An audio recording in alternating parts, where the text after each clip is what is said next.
জান্নাতুল বাকিতে বিশ্বনবীর অসংখ্য সাহাবা ইজমান শুয়ে রয়েছে, ওদের কবরের উপরে একটা পাথর। বাংলাদেশে এরকম বিল্ডিং উড়াচ্ছেন, কারণটা কি? ওরা কি বিশ্বনবীর সাহাবীদের চাইতে দামি? বিশ্বনবীর এতগুলো সাহাবা জান্নাতুল বাকির মধ্যে শুয়ে রয়েছে, ওদের কবরের মধ্যে একটা পাথর। যদি ইচ্ছা করতো ওদের কবরকে সোনা রূপা দিয়া মুজাইদ করে বানাইতে পারতো, কিন্তু আসলে আল্লাহ কোরআনে বলছে কবরের কোনো বুজুর্গি নাই, বুজুর্গি হচ্ছে আমলের। আল্লাহ পাক কোরআনে স্পষ্ট বলছে মহাসমুদ্রের ভিতরে সাঁতার না জানা ব্যক্তি যেমন অসহায়, ঠিক কবরে যে ব্যক্তি শুয়ে গেছে সে যত বড় আল্লাহর ওলি হোক সে তেমনই অসহায়। কেন? হাসরের ময়দান আল্লাহ কোরআনে স্পষ্ট বলছে আমাদের নবী মুহাম্মদ সাল্লাল্লাহু আলাইহি সাল্লাম ছাড়া প্রত্যেকটা নবী বলবে ইয়া নাফসি ইয়া নাফসি। তাহলে এই ভণ্ডদেরকে ওদের বাবা বা ওলিরা কিভাবে জান্নাতে নেবে? এই বেটা গাঁজাখোর, বেটা বদমাইশ, কোরআন নাই, হাদিস নাই, ফরকালের চিন্তা নাই, আইসাই কয় আমরা মাজারের ভক্ত। ওলি তোমরা মাজার ভক্ত, মাজার পূজারী, অলিদের ভক্ত না। তোমরা শাহজালাল, শাহপরান, আব্দুল কাদের জিলানের অনুসারী না, তোমরা শয়তানের অনুসারী।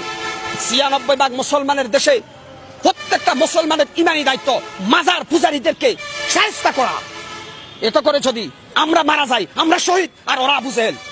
আজকে অত্যন্ত কষ্ট লাগে ভাই, অত্যন্ত দুঃখ লাগে।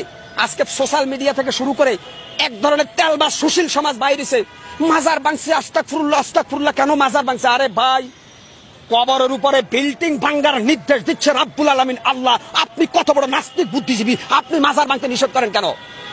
আমি বলছি না যে প্রত্যেকটা মুসলমানের ইমানি দায়িত্ব বাংলাদেশের প্রত্যেকটা মাজারকে ভেঙ্গে গুটি গুটি করে দেওয়া। এখানে উগ্রবাদের গন্ধ পাও, মৌলবাদের গন্ধ পাও, তাহলে আল্লাহর কোরআন নিয়ে বসো। এই মাজার পূজারীরা আসো, আমি বসবো তোমাদের সাথে। যদি কোরআনে জায়েজ দেখাইতে পারো মাজার, আজ থেকে আমিও কোনো মাজারের অনুসারী হব। অতএব তোমাদের এই ভণ্ডামি, তোমাদের এই ধান্দাবাজির বিরুদ্ধে কথা বলছিল বাংলাদেশের হাক্কানি আলেম ওলামা। তোমরা তাদেরকে আবু জেহেল বলছিলা।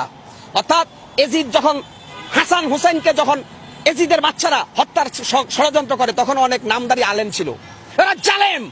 আজকে অত্যন্ত কষ্ট লাগে ভাই। আমি মনে করি আল্লাহর কসম খাইয়া বলতে পারি আমার ভাগ্য পরিবর্তনের মালিক একমাত্র আল্লাহ। কোন পীর, কোন বাবা, কোন আউলি আমার ভাগ্যের ভালো বা মন্দ কোনটাই করতে পারবে না। আমরা একটা পাকা চুলকে বাঁকা করতে পারবে না কোন অলি মিয়া। আমরা অলিদেরকে সম্মান করি কেন? তারা আমাদের জন্য ইসলামের সংবিধানকে রেখে গেছে, এই জন্য আমরা অলিদের সম্মান করি। এখন মাজার বাংলা কি শাহজালালের ইতিহাস মুছা যাবে? শাহপরানের ইতিহাস মোছা যাবে?